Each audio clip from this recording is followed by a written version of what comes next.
শিউরির সাজানো পল্লীতে প্রাক্তন তৃণমূল বিধায়ক বিকাশ রায়চৌধুরীর অস্থায়ী বাড়ি থেকে বিপুল ত্রাণ সামগ্রী উদ্ধার, চাঞ্চল্য। শিউরি শহরের সাজানো পল্লী এলাকায় প্রাক্তন তৃণমূল বিধায়ক বিকাশ রায়চৌধুরীর অস্থায়ী বাসভবন বলে পরিচিত একটি বাড়ি থেকে বিপুল পরিমাণ ত্রাণ সামগ্রী উদ্ধারের ঘটনায় শুক্রবার সকালে ব্যাপক চাঞ্চল্যের সৃষ্টি হয়। স্থানীয় সূত্রে জানা গিয়েছে, শুক্রবার সকালে কয়েকজন স্থানীয় বাসিন্দা ওই বাড়িতে গিয়ে বিপুল পরিমাণ ত্রিপল, কম্বল সহ বিভিন্ন ত্রাণ সামগ্রী মজুত অবস্থায় দেখতে পান। বিষয়টি দ্রুত এলাকায় ছড়িয়ে পড়লে সেখানে স্থানীয় মানুষের ভিড় জমে যায়।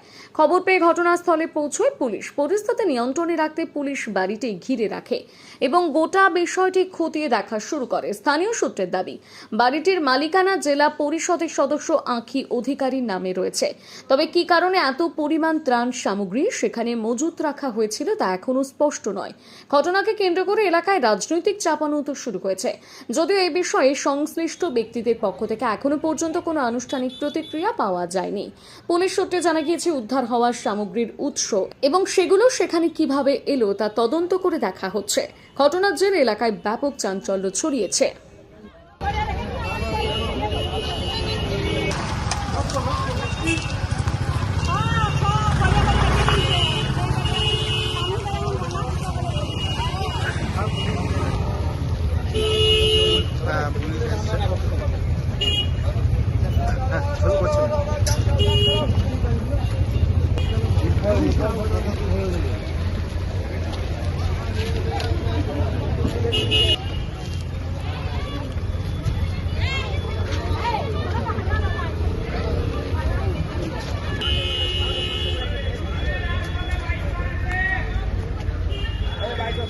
অভিযোগ হচ্ছে এইখানে একটা এই কর্নারটায় একটা সরকারি কল ছিল।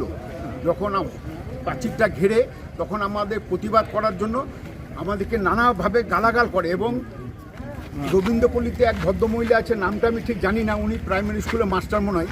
ওনার মুখ খিস্তি শুনলে মনে হয় মানে পাবলিক শুধু পালিয়ে যাবে এমন অবস্থা। একজন আমাদের মধ্যে একজন ছিলেন, উনি ওনাকে আবার ফোনটা ধরিয়ে দিল। বলছে তুমি কি করো? বলছে আমি প্রাইমারি স্কুল। বলছে তুমি তোমার চাকরিটা রাখতে চাও? আপনাকে না, ওই ভদ্রলোক, আমি তো রিটায়ার্ড পার্সন, ওই ভদ্রলোককে বলছে তুমি কি চাকরিটা রাখতে চাও? চলো এখান থেকে ফাটো। এটা কার বাড়ি? এটা বিকাশ রায় চৌধুরী বাড়ি, আমরা যতটুকু জানি। এটা এমএলএ, এক্স এমএলএ বিকাশ রায় চৌধুরী বাড়ি। এর বাড়িতে সরকারি সম্পত্তি অর্থাৎ হচ্ছে কিন্তু জনগণের সম্পত্তি। একটা ওর নিজস্ব গোডাউনের মধ্যে 50,000-এর বেশি কম্বল, শাড়ি এবং তিলপল রাখা ছিল।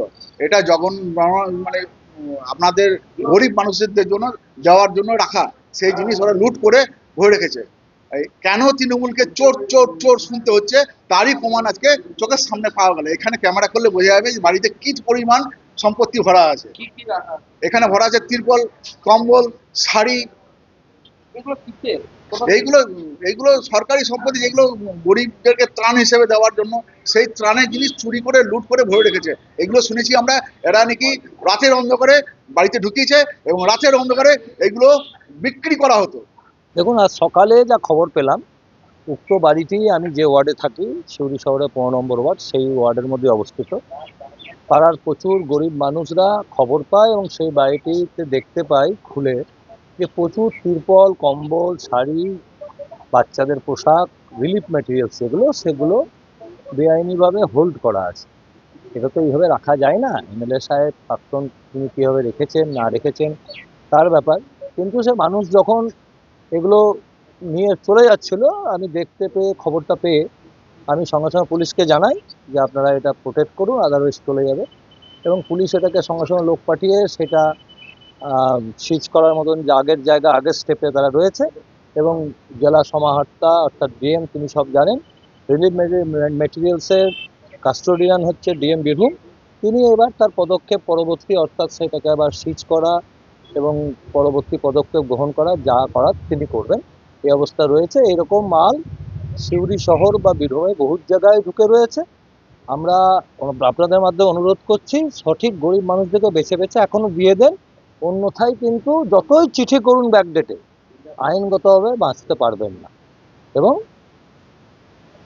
তাই আপনাদের জানাই যে যেখানে আছেন সেখানকার কাছাকাছি গরিব মানুষদেরকে দান করে দেন, যাদের জন্য মাল, সরকার প্রদত্ত মাল, তাদেরকে দিয়ে দেন।